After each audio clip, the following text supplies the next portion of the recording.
Greetings. We're here for the March 7, 2017 Brattleboro Selectboard meeting. We know that the meeting's been officially warned because we convened the meeting at 5:15 and went into executive session to discuss contracts, real estate purchase or lease, evaluation of public officer or employee, pending or probable civil litigation and labor relations agreements with employees. We've risen from that executive session without taking any action. So I want to welcome everybody to our March 7, 2017 meeting. Welcome to everybody who's watching us on TV, whether live or recorded. Everybody who's in attendance, our ASL interpreters, and our BCTV operator. I don't know if there's any members of the press here tonight. The first item on tonight's regular business meeting agenda is to approve the minutes from February 21. Do we have a motion? So moved. We have a motion to approve the minutes from February 21. Anybody have any comments or edits on those minutes from anybody on the board or anybody who's in attendance? Hearing none, all those in favor, please say aye. Aye. Anybody opposed or abstaining? That carries 4-0. The next item on tonight's agenda is chair's remarks. I will first comment about the I-91 bridge walk that we had on Saturday. 3 or 4 months ago, I went to the town manager and I said, God, it would be great if we could have a community walk up on that bridge before traffic starts driving on there. And I know a number of other people raised that issue with the town manager as well. And it was just the best, to be able to have so many people from the community come out to walk the I-91 bridge. Between 800 and 900 people came out, brave temperatures that barely made it to 20 degrees, strong winds, it was cold up there. But this is an experience that the people who went up there will never forget. And it was nice to see lots of young kids there all the way through the elderly, people who remembered being here when the original bridge was being built, and they remember riding their bicycles on the right-of-way at the time before the road went in. I want to thank everybody who helped to make it happen. I first found out that it was set at the market last Saturday when Patrick told me. So I particularly want to thank Patrick for all of his effort. I want to thank people from AOT, from PCL for all the work they did. I want to thank the town manager. I want to thank Mr. Langveld for all of his work making that happen. And I particularly want to thank all the people who came out and went up on the bridge for that walk. That was really just the best. Peter's also going to comment on that in a minute. But I'll also just note before handing it over for town manager's comments that it is election day. 2 of us won't be on the board after the new board is constituted after town meeting on March 25th. And it looks to me like there's still 40 minutes to go vote. So if you haven't gone and voted, please go out and vote.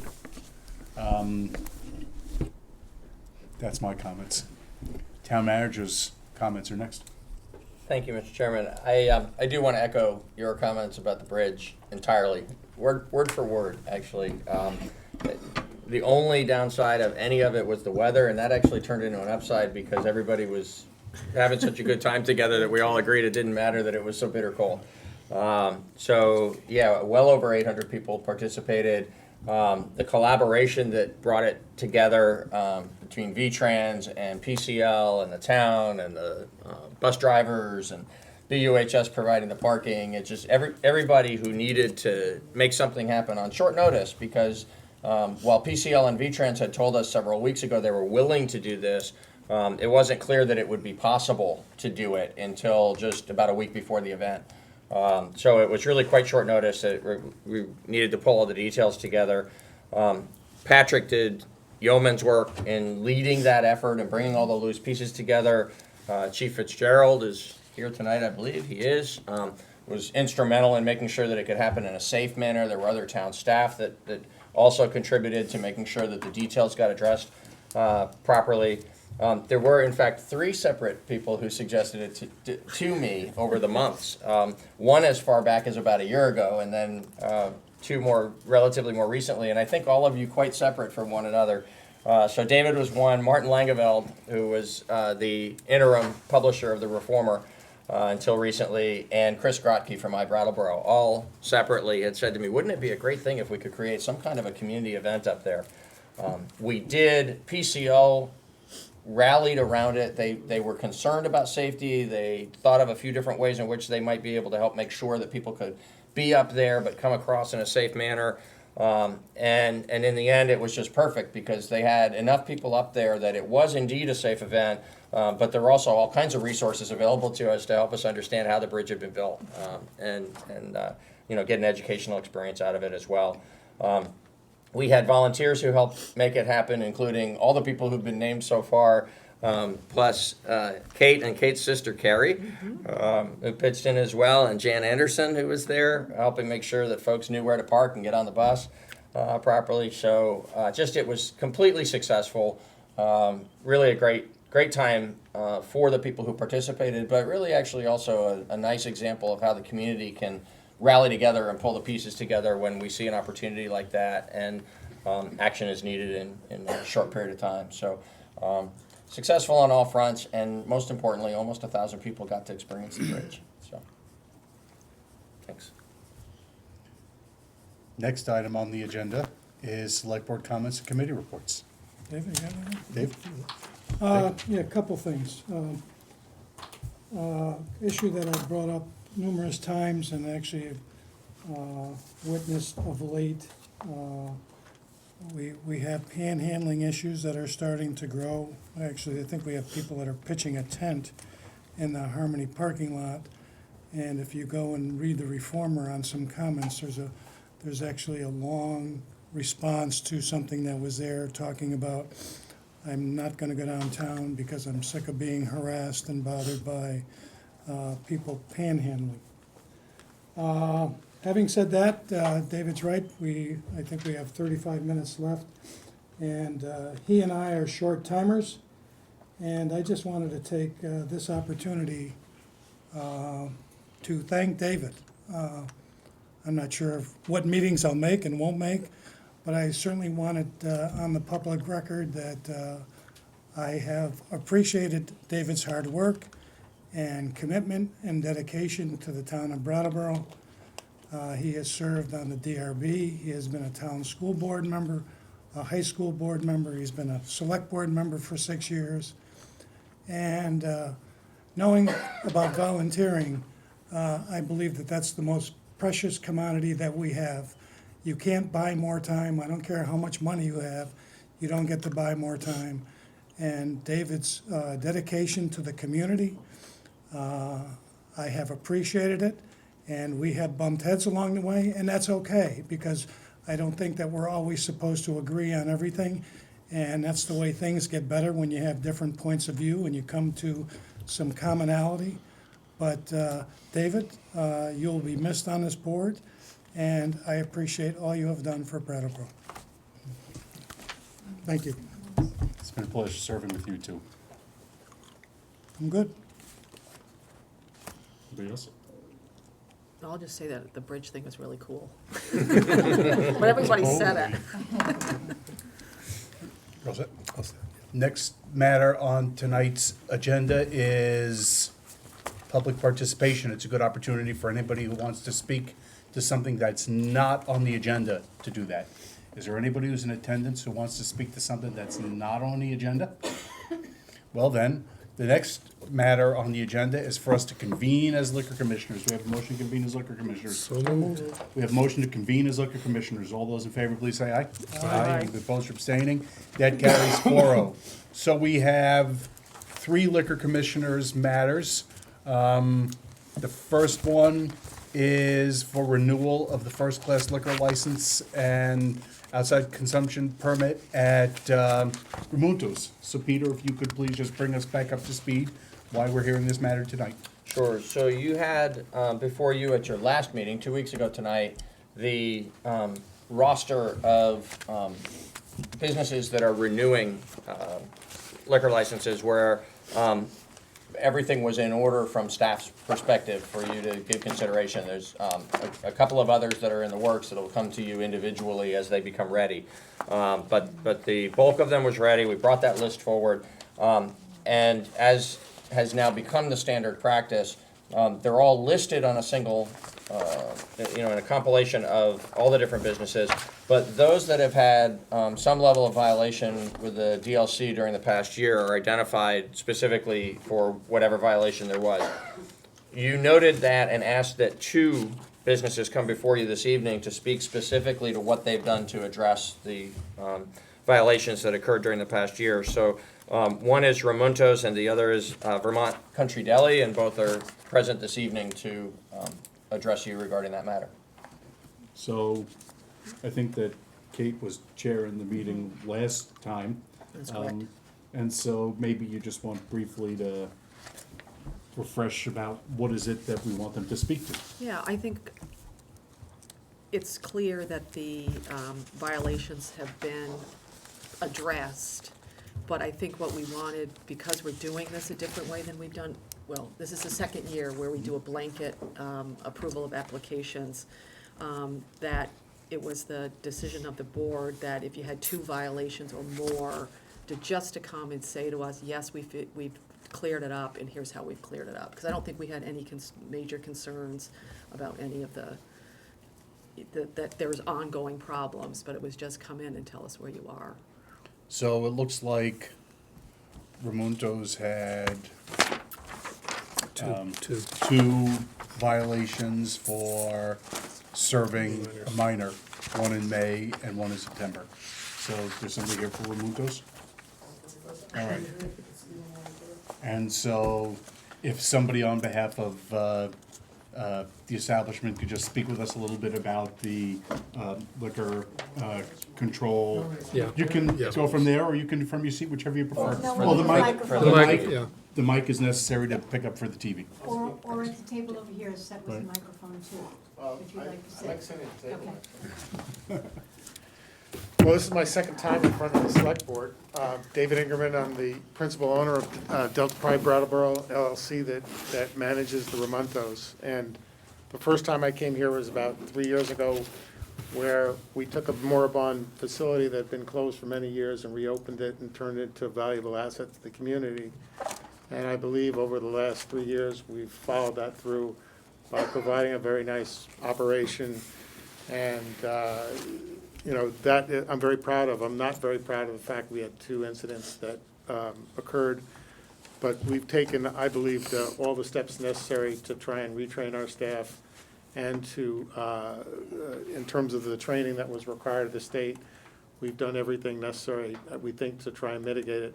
But it's something we have to be totally vigilant about, because we do a large volume of business and a lot of people go through the facility. So it's a constant battle we fight. The most important thing, as you probably know, is that we are not a late-night establishment. We close at dinner, and we don't seek to serve alcohol for the sake of being a bar, but we do so to support the fact that we're primarily a dining establishment. And we have no plans to change that policy in the future. So, to date, we believe we've had no incidents where we've had police calls or bar fights or anything that would constitute something that is a real incident. But, we have to be continually vigilant to train our staff. We have 2 level 2 certified managers here who are present. And I believe the staff we have is very competent. But once again, we can never let our guard up, because it can always happen. And public safety is very important to us. Dick? I'm noticing your dates of your infractions, and the first one was 9/12/16, and then the second one was, That was May and then oh, September. 5/11/16. After the first one, what was your response after you were cited on the first offense? I'll let Frankie Candido, because he managed that. Yeah. I'm Frankie Candido. I'm the general manager of Ramontos of Brattleboro. After our first incident, we had a girl on bar who actually had passed several stings in her career up to that date. It was the first time she'd ever been hit and missed the mark, to say. I reacted very strongly, and I sent the entire team to get recertified on premise at the Marlboro College, and I demanded that everybody on the entire team do that before they get another shift. And we did have everybody retrained at the Marlboro College in the DLC class, which I believe is a 4-hour class for level 1, and get recertified. That was the initial action we took with the first sting that we had failed. You know, I mean, I've never, personally as a manager, I've never once had anybody who's worked for me fail a sting. I was kind of taken back a little bit, you know.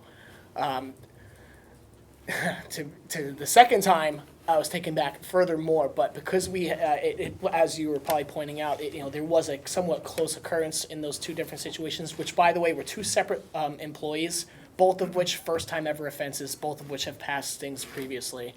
At the second time, I only made the people who were present on that shift get recertified and that were involved in the incident directly, along with myself. So anytime this happens, the manager also has to get recertified. So I recertified myself. The second time, we chose to go through the website with DLC and do it online that way. So these were different staff people who were, Correct. Two separate individuals, two separate occurrences, both of which have passed things previously to this, which is why a little bit I was like, you gotta be kidding me right now, right? But they did miss some details that they needed to catch that day, each of them on their respective days. So the second time around, we went online though, and got recertified. Again, as a manager, you have to get recertified each time. Somebody else, even if gets stung, you must get recertified. So, you know, I went online and did that myself as well. So up to date, everybody's certified within the year. do you work at all with Brattleboro Coalition Prevention? I do not. To be quite honest, hearing about them through a letter that I received, I believe, maybe in part from somebody connected to you folks just a few weeks ago. It was the first time I'd actually heard of them. I know they're a rather newer program around town, that you guys support them heavily.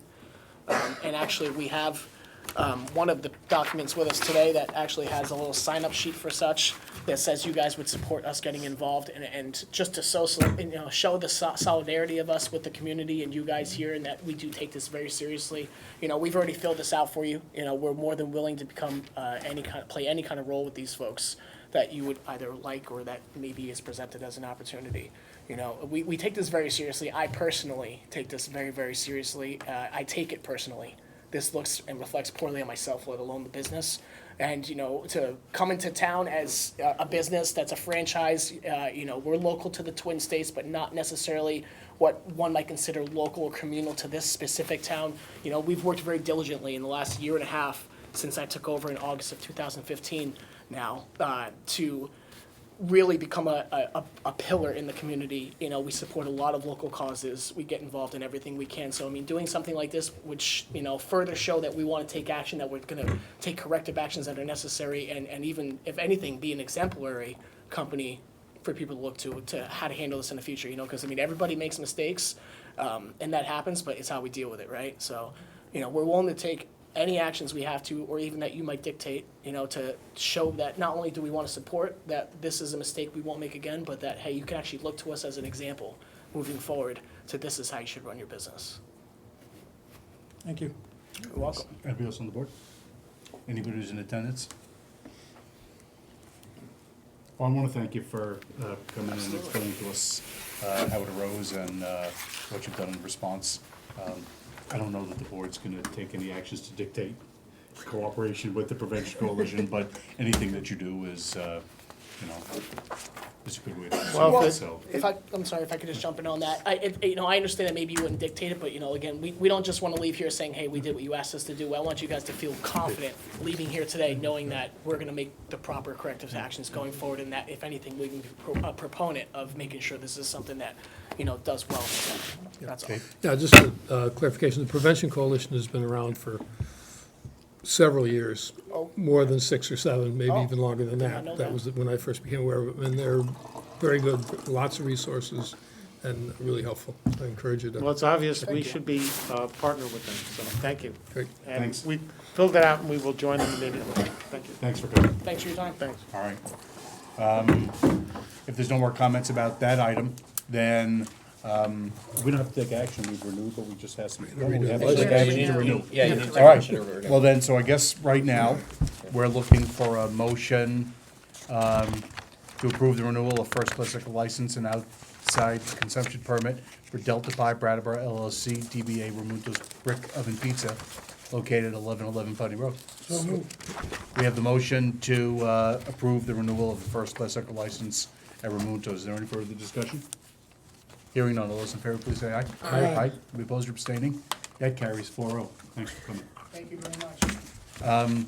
So the next item on the agenda is a similar inquiry as to Vermont Country Deli, WG Daily Inc. So, while you're coming up to the table, I'll similarly note that we had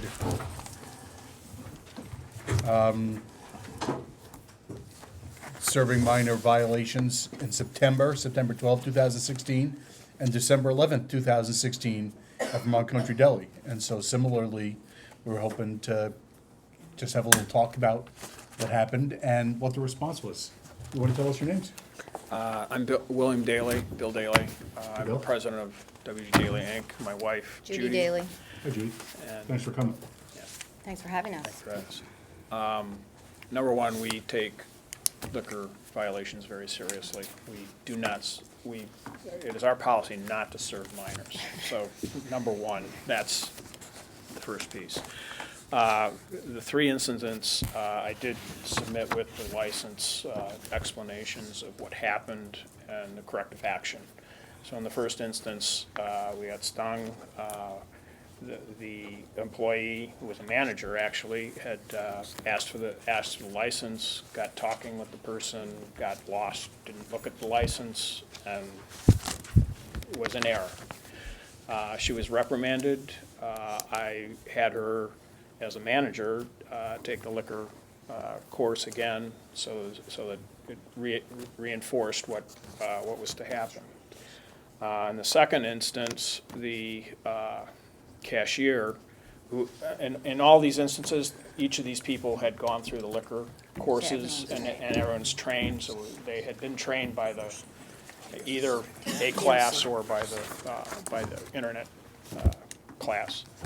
In the second instance, canned beverage had looked like an iced tea, and there was confusion there. She sold it. She was wrong, should have known our product. She wasn't familiar with it. At that point, when I found out about it, we spent the money for our point-of-sale system to come up with basically a flag that says this is a liquor item, so that they know to ask for an ID, make sure that it's in there. So that has been done. It has been working well. Yeah, every alcoholic beverages pops up, did you check ID? Yeah. So there's no Yeah. confusion if there's new products. When the microbrew craze hit, we initially had a policy not to have any canned beer, just for that reason, and we only sold it in the growlers, so it was very obvious that it was beer. But then over the last year, I would say, with the craze of the microbrews, we've gotten all kinds of new, and they're all in cans, the can is back, and so, you know, she was a part-time employee, even though she had been trained, wasn't familiar with the new canned beverages, so that was our fault for not familiarizing her with the product, so now we've made sure that every alcoholic beverage pops up on the register, check ID. So that's how we addressed that issue. So the third instance, our cashier had asked for ID. She does have dyslexia, did not read the card correctly. It was in her fault. She didn't read it correctly. So when that happened, number one, we required her to take the exam again, and then two, we've started a policy of which double checking the IDs. So when we ask for an ID, one person, there's two two cashiers basically there. One person can ask the other DLC trained person, is this correct? The law says that we can have, 16. 16-year-olds on up. We do not have any 16-year, they must be out of high school, et cetera. We don't want to put high school people in a situation where they're compromised with their peers or that. So we do not allow that. As far as we've worked in the past with the Brattleboro Coalition, Prevention Coalition, and that's a wonderful program we participated with. And, for 9 years, we've had a perfectly clean record. And when we participated with them, they came to the deli multiple times, and every single time, it was a green card. We gave this, every employee who got a green card, got a little bonus. And it was a great program. We never even got a yellow card, let alone a red card. It was wonderful. We felt we had really good systems in place, and obviously And this when year we realized that there were some weaknesses. And- So we are, again, participating with them in their next round of, program to make sure everyone's being diligent. So we definitely participate and support that. So I as we guess have in the past. in each of these cases, we have tried to, make sure or improve our policies to be, to make sure that we're not doing the wrong thing. So that's what we've done. Any questions would be happy to answer. Thank you both for coming, actually, also Raimundo's. It's a difficult business at best, and certainly there are circumstances, obviously, that are out of your control. But I do think it's important for the board to show the community as a whole that these things do happen and that the board brings people in for an explanation. I do believe that every time I go through the supermarket, and I'm not an imbiber, but don't they have something in their computer when they get the license, they just plug in the date and it pops up and says yes or no? I mean, not that you can't have human error there, because if you plug in the wrong number, I'm not familiar with their software, but I've seen, and I know People, everybody at the yeah. supermarket gets Yeah. carded. I don't care who you are, how old you are. When you're buying something in the soup, at least up in Price Chopper, Right. you're buying a bottle of wine, you're showing them your license.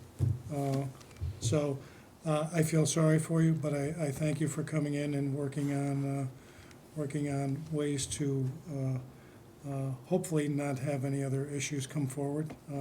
So thank you. Anybody else on the board? Anybody else who's in attendance? Yeah, I want to comment similarly on both of the establishments that have come in. We had a situation probably 5 or 6 years ago where, the bar was out of control, and we wound up pulling a liquor license. And, it was out of control and didn't really seem to be taking any corrective actions. And then the building burnt down, so, that was all she wrote, but I guess that's not funny. But we're laughing. But, I mean, it really seems clear that both of these establishments take this very seriously. Very That these were seriously. errors that you've been working to try to avoid beforehand, and that you've worked afterwards to try to fix. So, thank you very much for, acting responsibly. Thanks for hearing us. So for now, we're ready, if there's no further comment or question, we're ready for a motion on this one, please. I move to approve a second-class liquor license. Liquor license for WG Daily Incorporated, DBA Vermont Country Deli, located at 436 Western Ave. We have a motion to approve the second-class liquor license for WG Daily, doing business as Vermont Country Deli. Any further discussion? Hearing none, all those in favor, please say aye. Aye. Any opposed or abstaining? That carries 4-0. Thanks very much for coming in and for talking with us. So the other item under liquor commissioners, is an application for a second-class liquor license for Avenue Grocery. So, I think what we'll do is, we'll invite up at least the people who are purchasing the establishment, and also the current owner, if you wanna come up. And, you know, at least the new owners might wanna get a little bit of free advertising and publicity. Yep. So if you wanna come up to the table and, Tell us what your plans are. What your plans are, you know, and introduce yourselves to us. Have a good night. Because this is going out live and recorded. So I'm Scott Brzezowski, and this is my wife Katie Bachler. And yeah, we're very excited to be buying Avenue Grocery from Jean, who has owned it with her sisters for the past 11 years. And I mean, our vision is very simply to kind of preserve this this store. Kind of, we think it's a really valuable resource for the neighborhood. It's a neighborhood, you know, grocery store. There's not that many of them around anymore.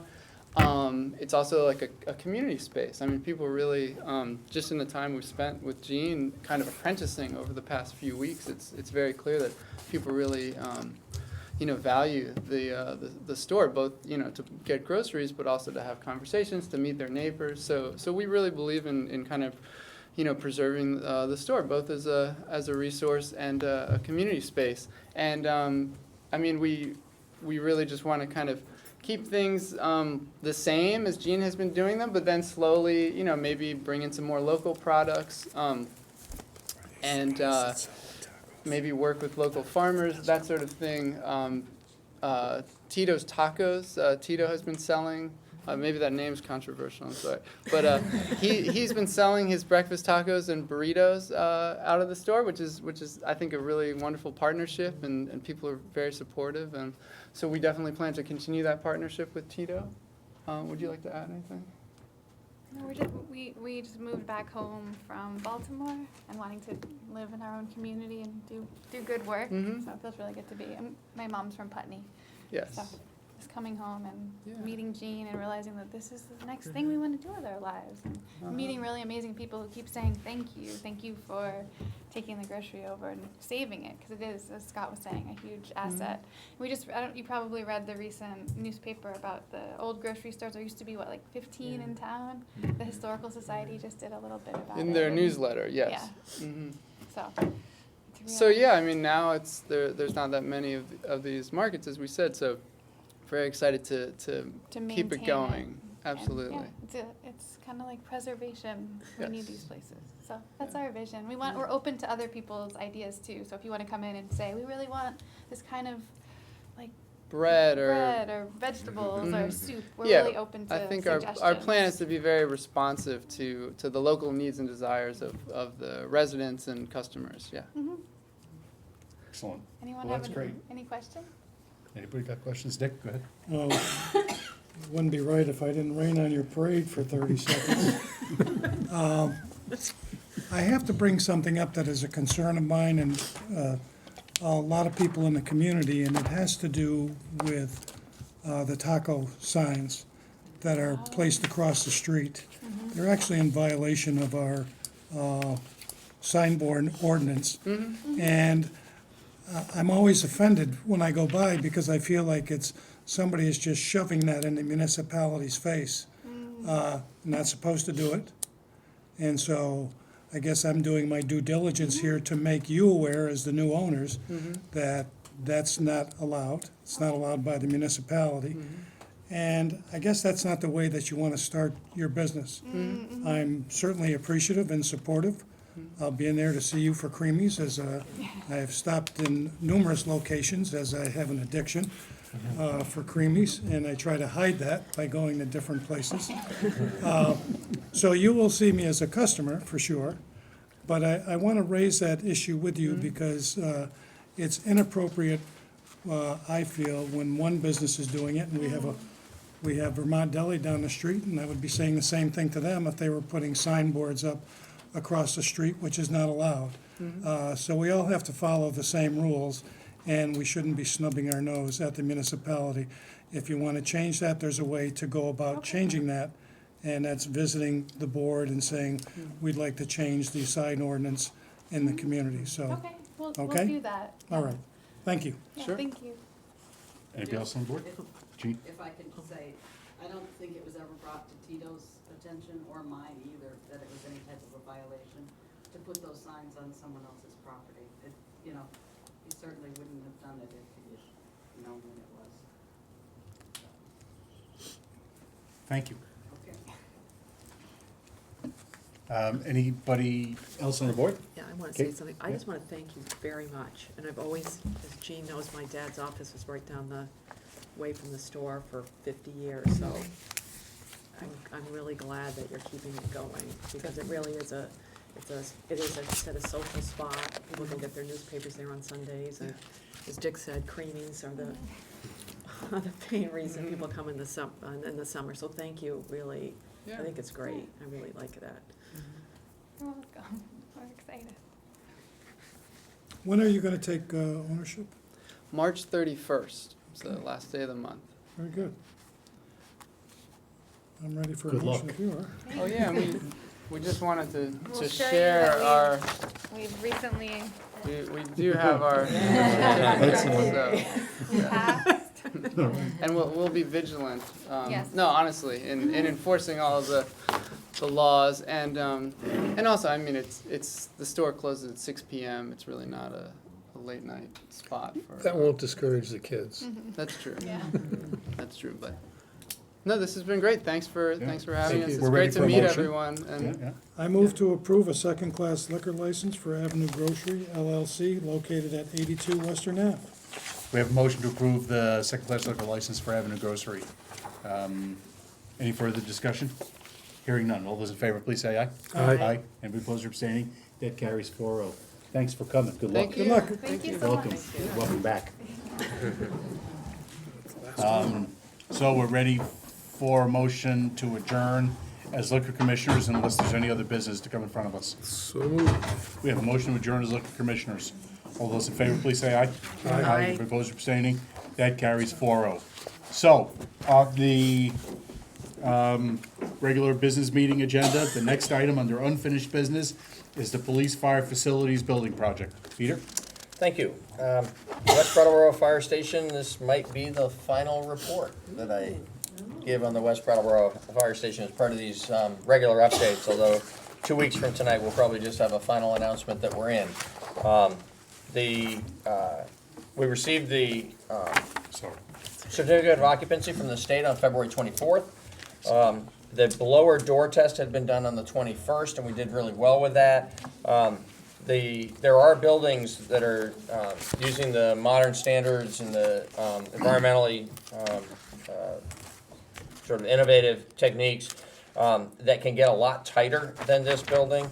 But we did, even with the bay doors, we have a building that is tighter than the required standard.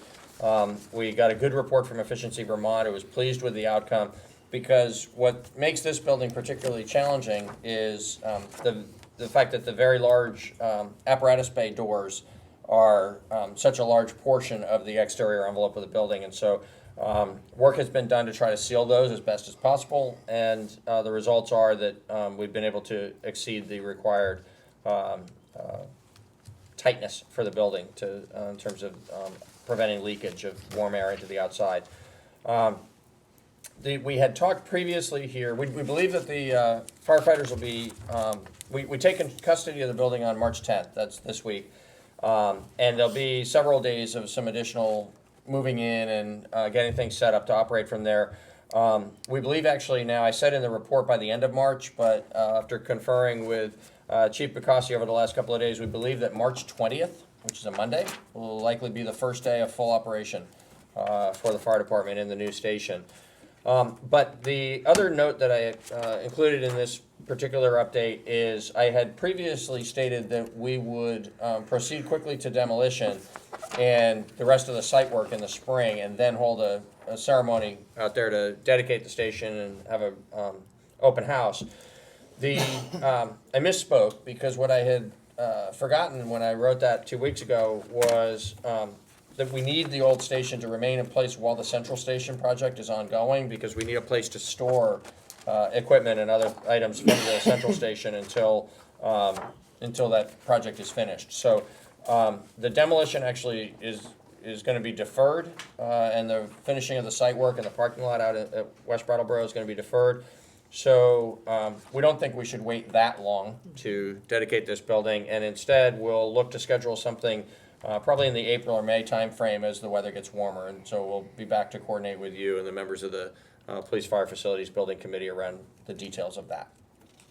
Questions? Any questions on West? Yeah, will the $193,000 balance be absorbed by the demolition?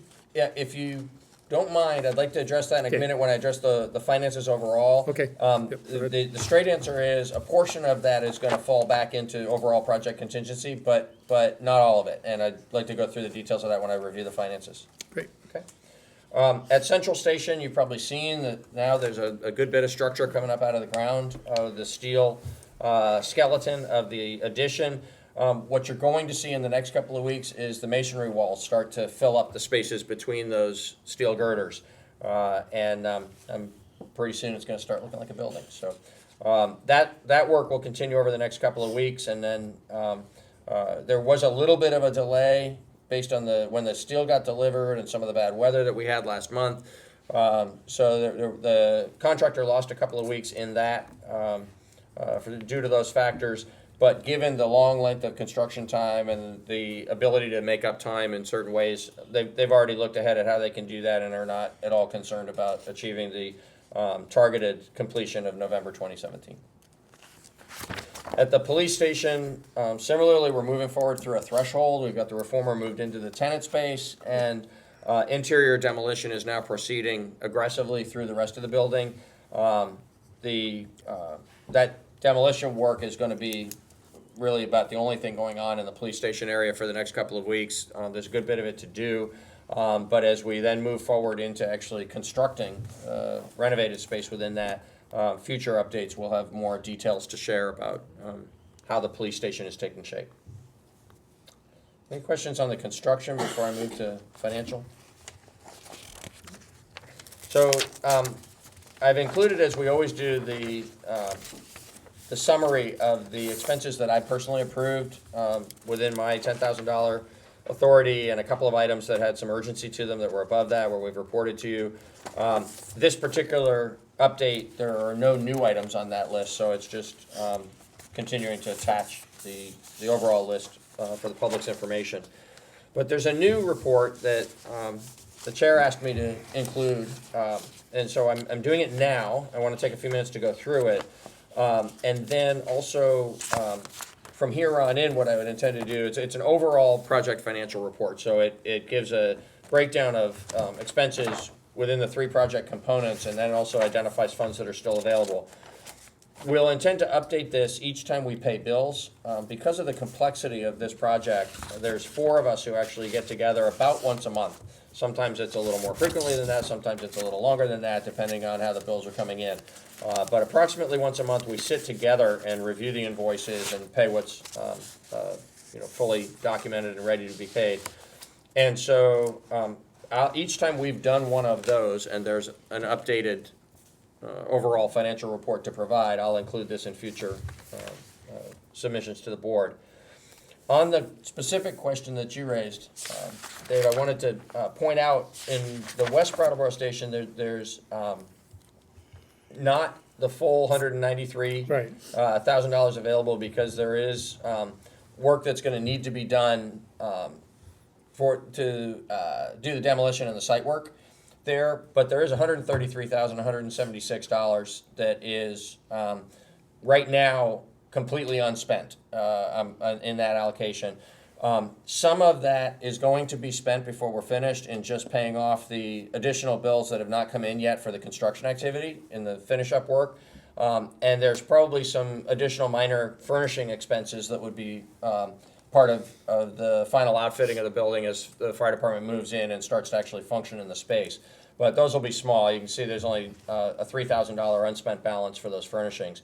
The bulk of the remaining funds are in the construction and site work line item, and I don't know how much more of that is going to be spent. It will not all be spent. There has been some savings achieved compared to the guaranteed maximum price, but until all the bills are in, I don't know an exact amount. when the West Brattleboro Station portion of the project is complete, then the balance that is left over from that would be available to be spent on the other two project components, or would simply end up being savings to the project. Dick? Are we looking at, and I think we briefly had this conversation about generators for the, Yep. for the three facilities Yes. with contingency funds? Absolutely. So I want to address that at the bottom of this Okay. page. Quickly, I'd like to just point out that on the central station and the police station, it's really important to note that you can't judge by just what we've spent. We haven't spent much money, comparatively speaking, at those two sites because it's so early in the construction cycle.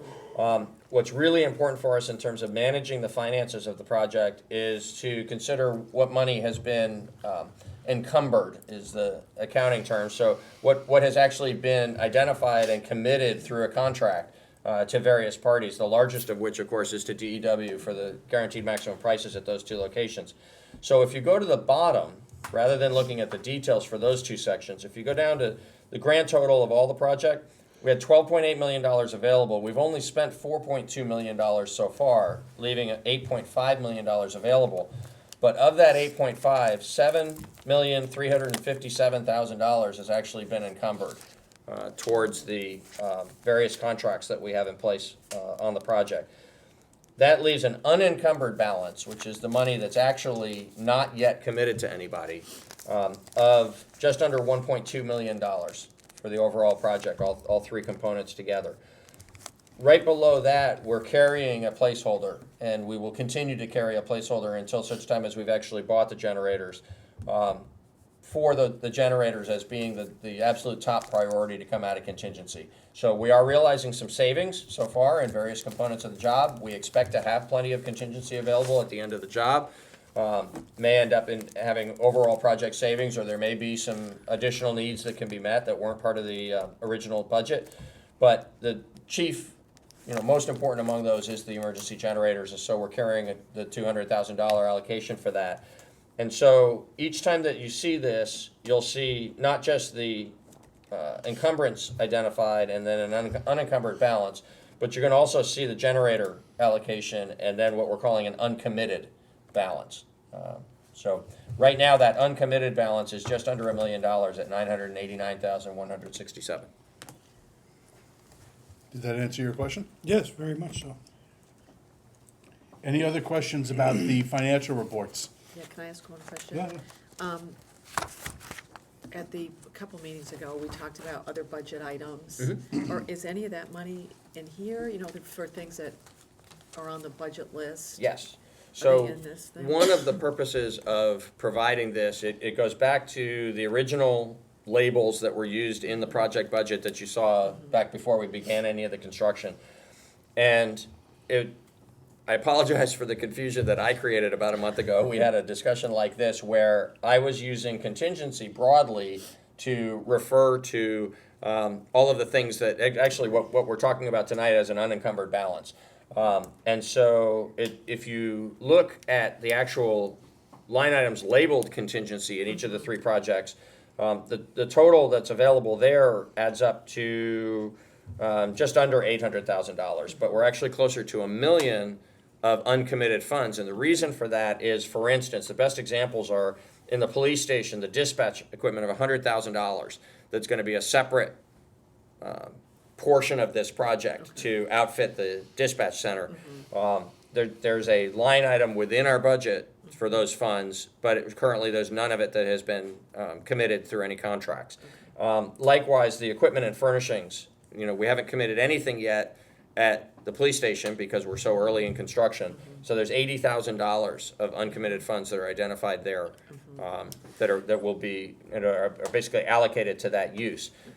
As distinct from, for instance, those same equipment and furnishings line items in each of the two fire stations, where at West Brattleboro we're finished essentially. So except for a few minor expenses, we've got a $3,000 balance that's likely to be part of the savings of the job. And then at Central, we've done some purchasing, but we've got a good bit more yet to do. So there's $87,000 balance there. Well, can I ask it a different way? Sure. The uncommitted balance? Yes. Are there any other items like the generators that are gonna, do you know what I mean? Like, Yes. That's what I think more of my question was. Are Sure. there anything that's not in here that we have on our list? So 'Cause there I are know there's- some that we've talked about. those- But for me to give you a good, clear, complete answer to that, we ought to give you a list. So I ought to work together with the project team and compile that list and bring it to you. But one additional example I can think of that we've actually had discussion about at a prior select board meeting is the putting a cover over the parking area for the police cars at the police station. So, building a carport there, potentially one that can take solar is an idea that's been considered that might help power some of the facility or at least be energy efficient. Is something that we really haven't looked fully into yet, but it's on that list of other items that are outside the scope of the project. Yeah, and this, we can use that money for that. And we absolutely can, because that would be part of completing the facility. Yeah, perfect. Yep. Anything like that is gonna come back to you for further consideration before we would expand the scope of the project like that, Okay. including the generators. Thank you. Those will be back before you as well. Peter, you may have answered this question before, but when I look at the police station and I see the permits insurance overspent by roughly $13,000, and then I look above, and those numbers are right on, why was there such a delta between that one Yep. and not on like the other two above? Because that's actually a line item that when we gave you the December updated budget was adjusted. So we were right on at the other two locations because those costs had been incurred. We knew exactly what they were and there aren't gonna be any more for that. At the police station, we hadn't yet paid the permit fee and it ended up being larger than what we had anticipated, and that's how that came out. Okay. Any further questions or comments? So I'll just note that this came about because the last time we had a massive separate project like this, when we had the wastewater treatment facility, we had a separate running budget that was presented to us so we could keep track of where we stood in the expenditures over the course of the project. And it seemed useful, both for the board and for the public, to have access to this, to know how much we've spent and how much we anticipate spending going forward. And now this will just get updated regularly until the project is completed, and that's now available for everybody to see. If there's nothing further on Police Fire Facilities Committee, the next item on the agenda under new business is the Route 142 speed limit. May I? Please. Thank you. So this is one that Select Board Member DeGray brought to me personally last fall or the end of last summer, and asked that we take a look at the speed limit there because there's a portion of the road that folks were routinely going more than 25, and it seemed as though the road could handle that. Staff has done a review, and we agree with that. We believe that in the area between Main Street and Royal Road, which is the access to Morningside Commons, that based on the mixed uses in that area and the width of the road, shape of the road, uses on the road, there's some pedestrians that use, especially down as far as the Graduate Center, but sometimes further than that, are using that section of roadway. And so down to the intersection at Royal Road, we believe that it's appropriate to leave it at 25 miles per hour. But immediately south of there are there's some traffic count data that was taken a couple of years back by the Wyndham Regional Commission's contractor, and that documented that the 85th percentile in the area south of Royal Road was actually 38 miles an hour. That's telling us that the vast majority of drivers through that area feel safe and comfortable driving at a 38 mile an hour speed in what is currently a 25 mile an hour zone. Having reviewed it with the police department and the public works department, we think that the 25 miles per hour is far too low there. And we recommend that the speed limit be increased to 35. The reason for that is it's a little bit below the 85th percentile, so it's a pretty good marker from a traffic engineering point of view in terms of a safe speed for a particular segment of roadway unless there's some other overriding condition. But in addition to that, it provides a transition. So in the area that's got sort of more complicated things going on in it, we'd remain 25. As you get south of Royal Road, it would go to 35. That's an industrial area. It's got a lot of truck traffic on it. Still a lot of residential traffic as well, or car traffic. People headed down to Vernon and all, but a good bit of car traffic at that point also peels off into the Morningside Commons. So what we've got there is a lot of trucks, and we've got an industrial area, and we don't have pedestrians, at least not very often, and we think it's safe for 35 miles an hour, and that provides then a transitional zone, because when you get a little further south and come to that curve, leave the town roadway and enter the state highway, and it becomes 40 miles an hour. And a little further on beyond that, on the state highway, it becomes 50 miles an hour. So all in all, we agree that 25 is too low of a speed limit in that one particular section, and that the public would benefit from having a change to 35. We're not asking you for official action on this evening, because in order to actually change the speed limit, we need to bring you an ordinance. But if you agree conceptually that this sounds like the right thing to do, we will go to the Traffic Safety Committee. We'll get the input there of either a thumbs up or any concerns that they might raise. Work together with Town Attorney Bob Fisher to prepare the proper ordinance, and then bring it back to the Select Board for action. Anybody on the board have any questions about that? Makes sense. Unless I hear some objection, we're just gonna take this report and ask the town manager to begin taking the steps to develop the ordinance for consideration by probably a different select board. Yes, it will be. All right then. Thanks for that report. The next item on tonight's agenda is the Brattleboro Community Justice Center Memorandum of Understanding. We recommend approval of this MOU because it accurately reflects both how we currently do business between the town and the Community Justice Center, and how we believe business ought to be done between our two entities. So the Community Justice Center is an alternative path that works with people who have committed relatively minor crimes as an alternative to the more formal criminal justice system, and in many cases brings together the perpetrator of those relatively minor crimes with the victims, so that they can actually be in community together and talk about the impacts of people's actions on other people, and work in ways that are intended to not only resolve the actual incidents that have occurred, but help individuals grow and hopefully avoid getting into that kind of trouble again in the future. So it's a really valuable program in the community. It was established about 14 years ago with a state grant, and has been sustained by a state grant. And part of that grant process is that the town provides in-kind services of free space within the municipal center, office space and conference rooms for them to meet in, and support services, administrative support services that are almost exclusively financial in character, in terms of the accounting and the reporting related to the management of the funds for the grant.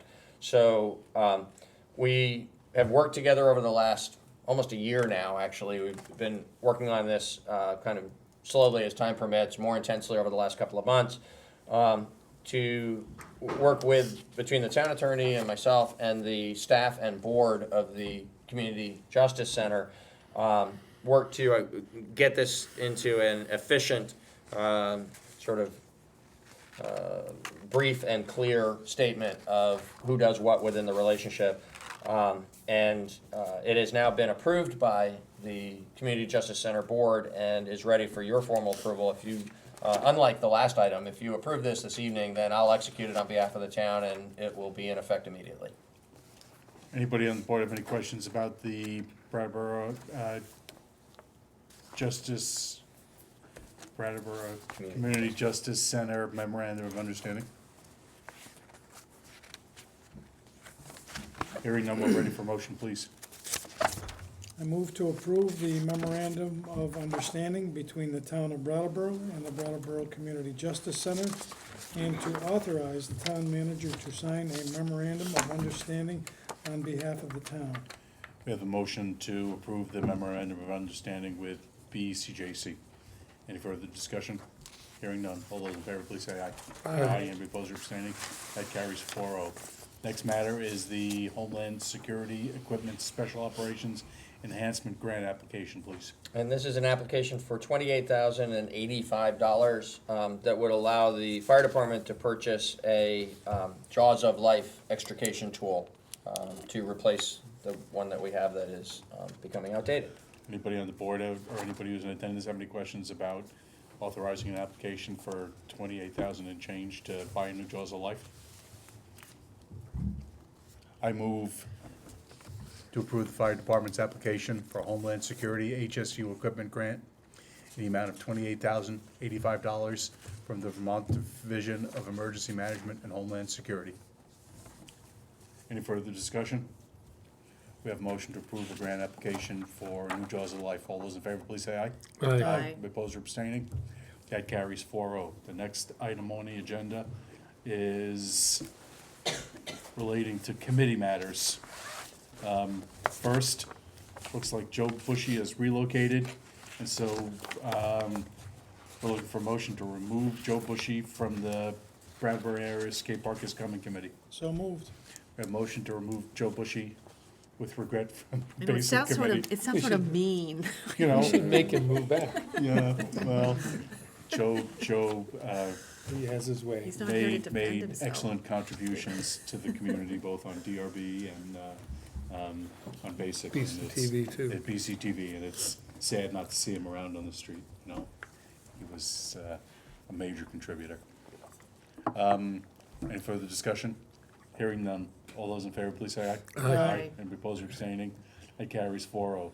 And now we're gonna be announcing Joe's spot is open on Basic, and if there are any other committee vacancies.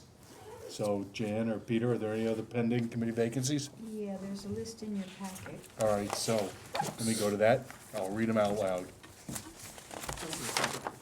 So at this time, we're looking for 9 members of the Agricultural Advisory Board, 2 members of the Arts Committee, 1 member of Brattleboro Area Skate Park Committee, 1 member for the Conservation Committee, 1 member for the Development Review Board, and 2 DRB alternates, 1 member of the Energy Committee, the Energy Coordinator position, 3 fence viewers, 1 member of the Honor Roll, and 1 member of Senior Solutions Advisory Council.